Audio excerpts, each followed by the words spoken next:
We're asked to prove by contradiction that there are infinitely many prime numbers.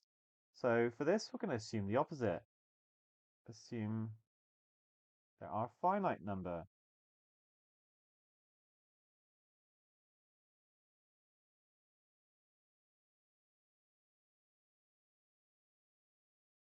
of primes. Or another way to say it is that there's the largest one. So we're going to list them in order. You could write 2, 3, 5, 7. You tend to see in Maya schemes it just starts with the first P1, P2, P3, all the way up to Pn. Pn, the largest.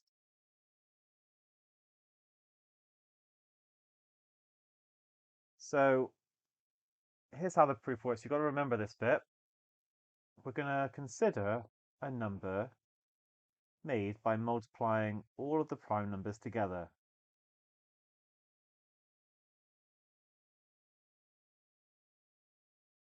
Now, every single prime number will go into this one, except we're then going to add 1 to it. This is a number we construct because n is greater than the largest prime, but n is not divisible by any prime.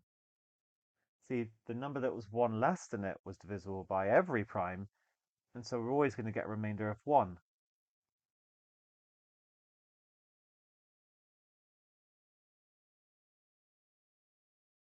And that is the key to this amazing construction to prove the result.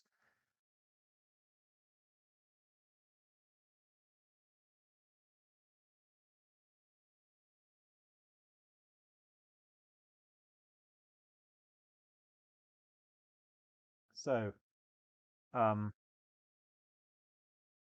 n is n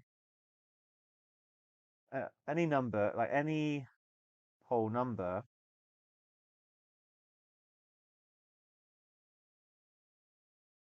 is either prime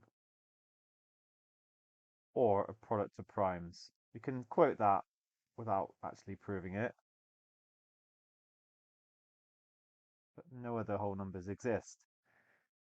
And um, n is not a product of primes because we've just seen that it's 1 plus.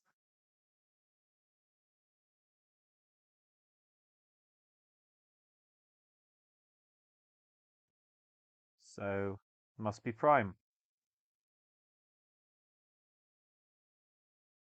But remember, we showed that it was bigger than the largest prime. And this is a contradiction.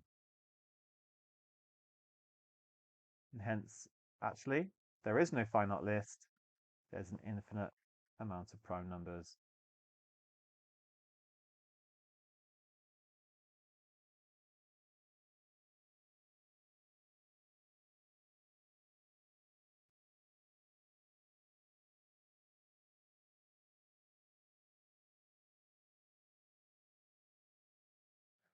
So your proof doesn't have to be identical to this. You can add your own bit of flair to it. But I'm just going to show the mark scheme and all the key things that you're meant to get across. So we need to assume the opposite is true. We need to say that there's going to be like we could list them basically. Then we can construct this new prime number. Okay, these are meant to be times. Is the mark scheme hasn't quite come through properly. So we're constructing this number and then saying that no prime will go into this number. We'll get a remainder of 1. And then conclude either n is prime or n has a prime factor that's not currently listed. Now, I didn't say that because we're assuming that we've got all the prime numbers. So actually, I think it's absolutely fine what I did. I just assumed it's a product of prime and then said, yeah, therefore it's prime.